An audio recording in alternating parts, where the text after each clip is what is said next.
Hello everyone, welcome to our channel I teach. तो आज हम करेंगे बीईओ एग्जाम पेपर का सेक्शन हिस्ट्री। ये पेपर सेट सी है और इसमें हिस्ट्री स्टार्ट है क्वेश्चन नंबर 43 से।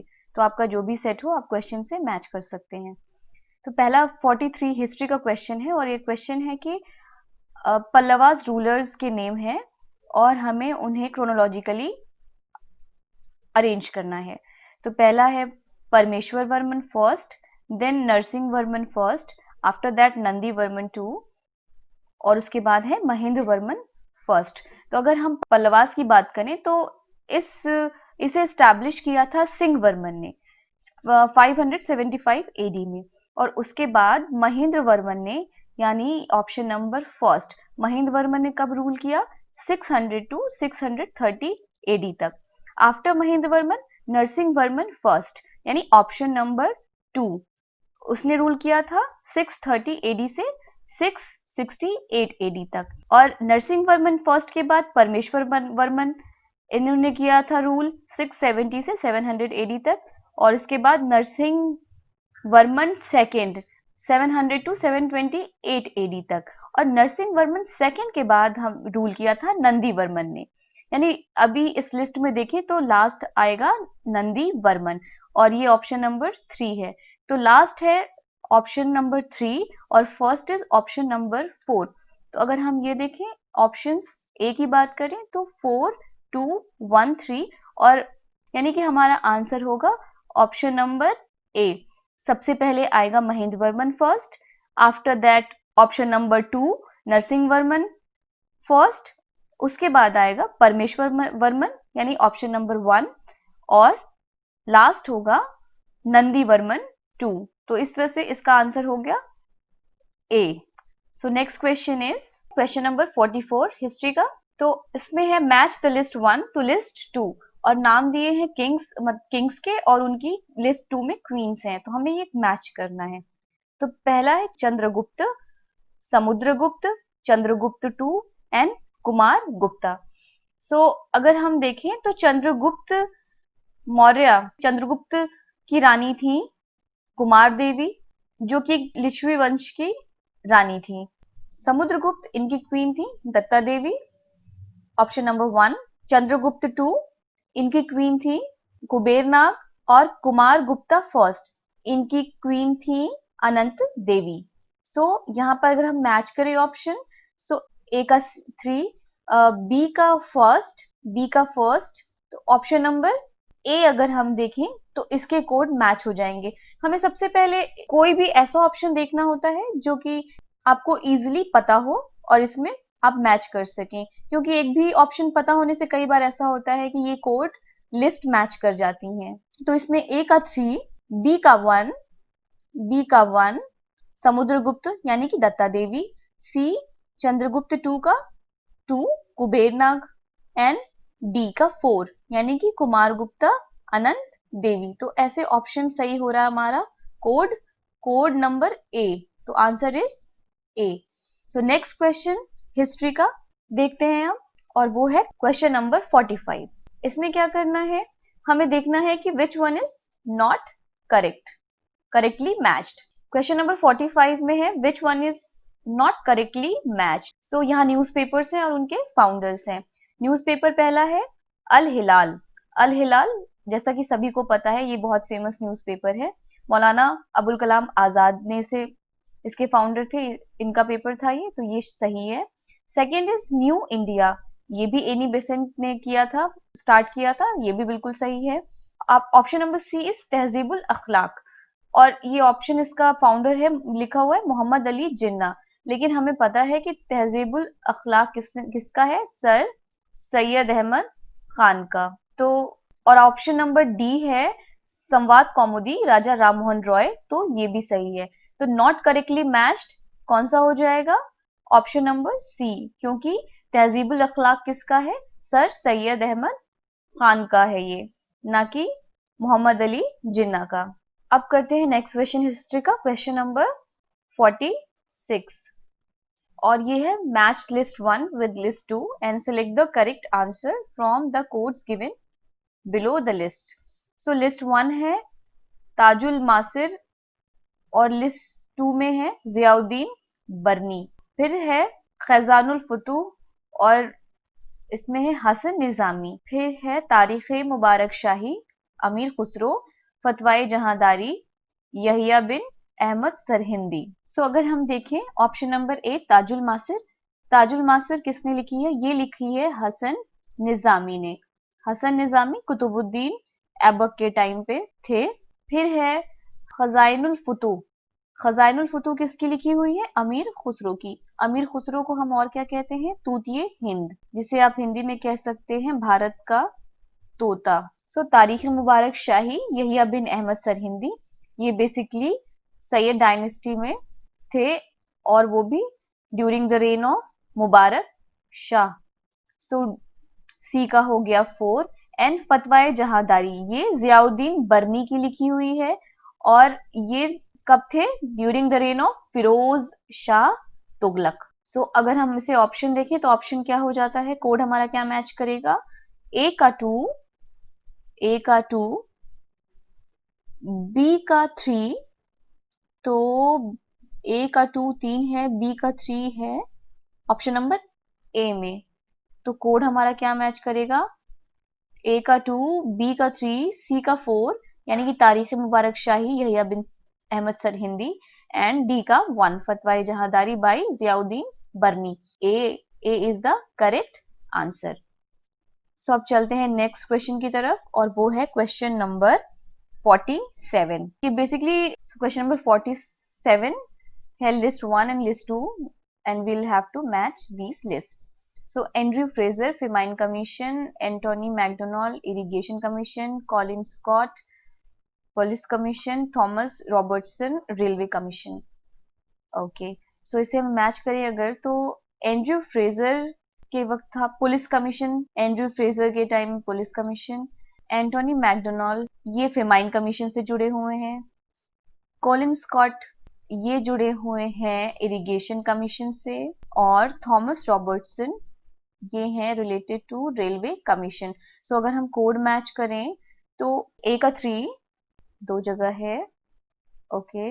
बी का 1, बी का 1 ये बस एक जगह है। तो अगर हम देखें तो कोड क्लियर है कि which one is the answer and that is option number A because 3 1। And if we talk about option number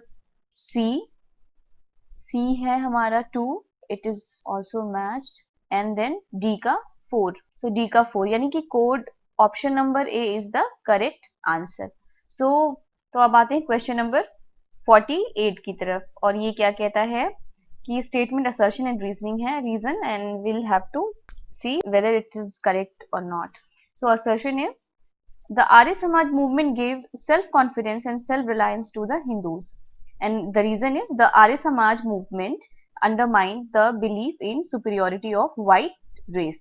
So Arya Samaj की अगर हम बात करें तो आर्य समाज मूवमेंट किसने स्टार्ट किया था? स्वामी दयानंद सरस्वती ने। स्वामी दयानंद सरस्वती ने स्टार्ट किया और ये बेसिकली एक क्या था? हिंदू रिफॉर्म मूवमेंट था। और इन्होंने किस पे बिलीव किया? अथॉरिटी ऑफ वेदास पे।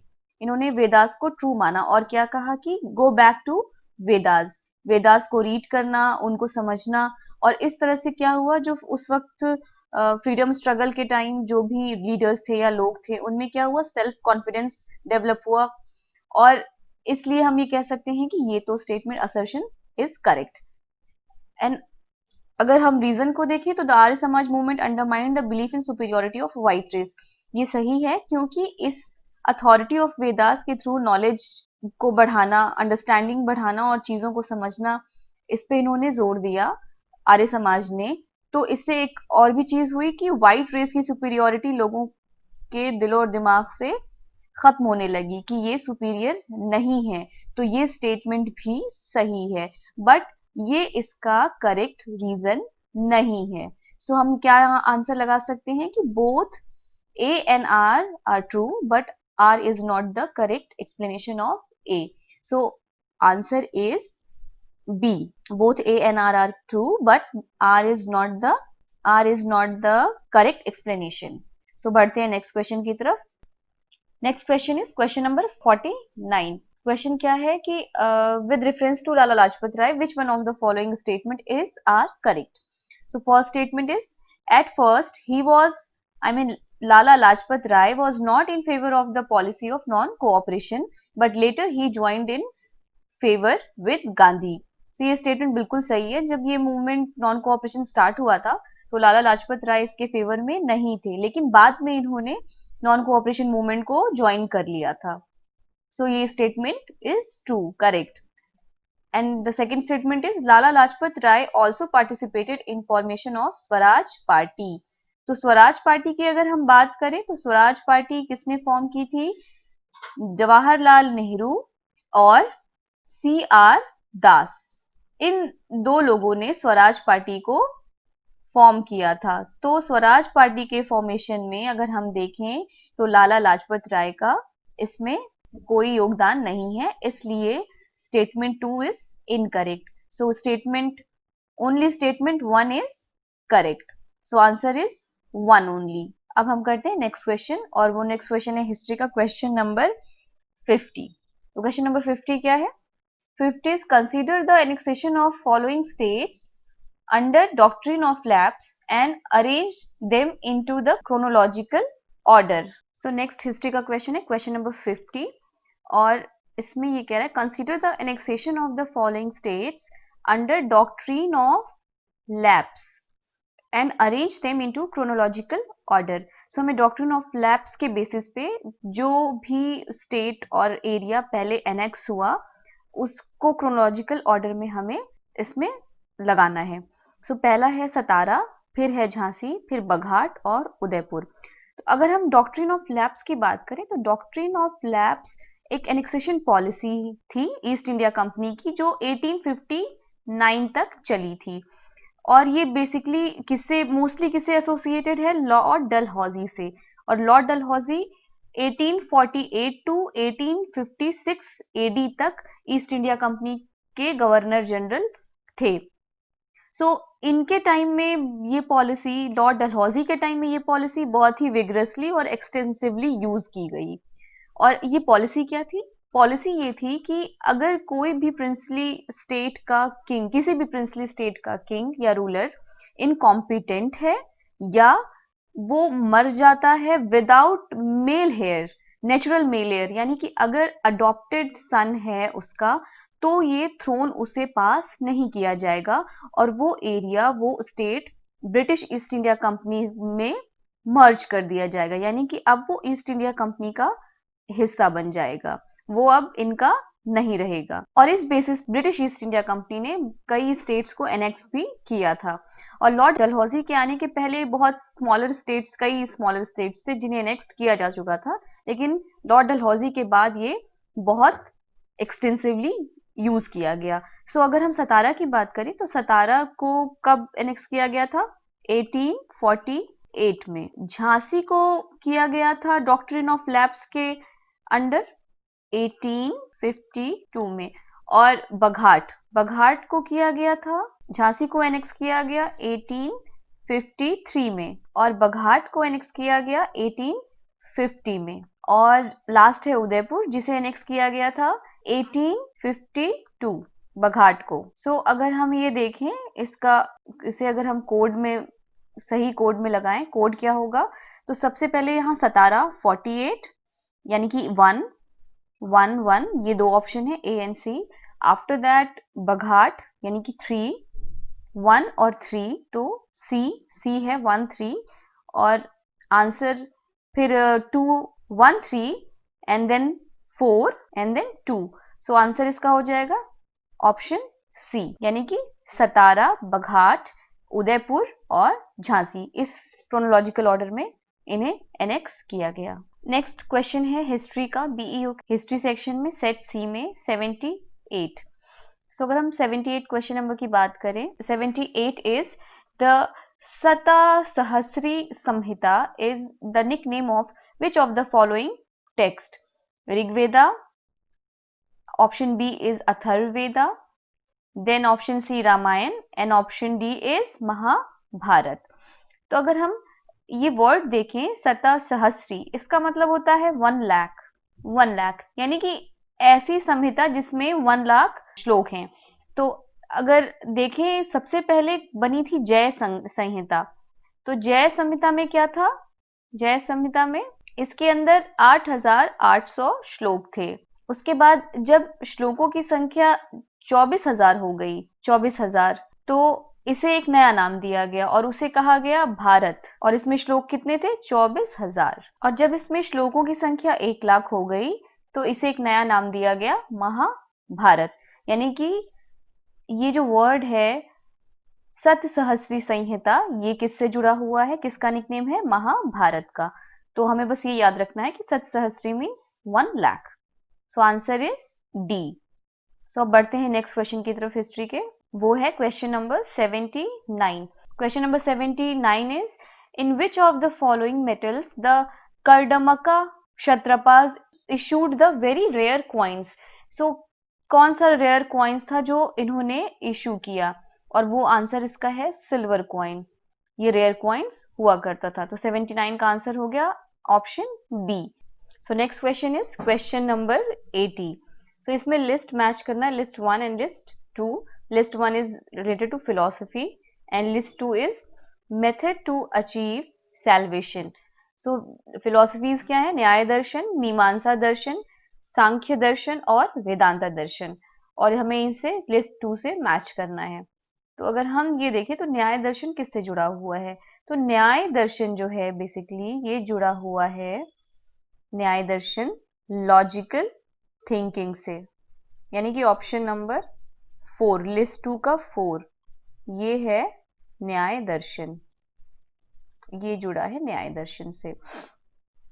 मीमांसा दर्शन, मीमांसा दर्शन परफॉर्मिंग वैदिक रिचुअल्स, जैसे कि पता ही है आपको, मीमांसा में रिचुअल्स के थ्रू ही सैल्वेशन को अचीव करना बताया गया है।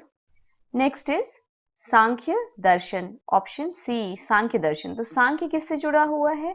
एक्विजिशन ऑफ रियल नॉलेज, इसके थ्रू हमें सैल्वेशन को अचीव कर सकते हैं। Last is Vedanta Darshan.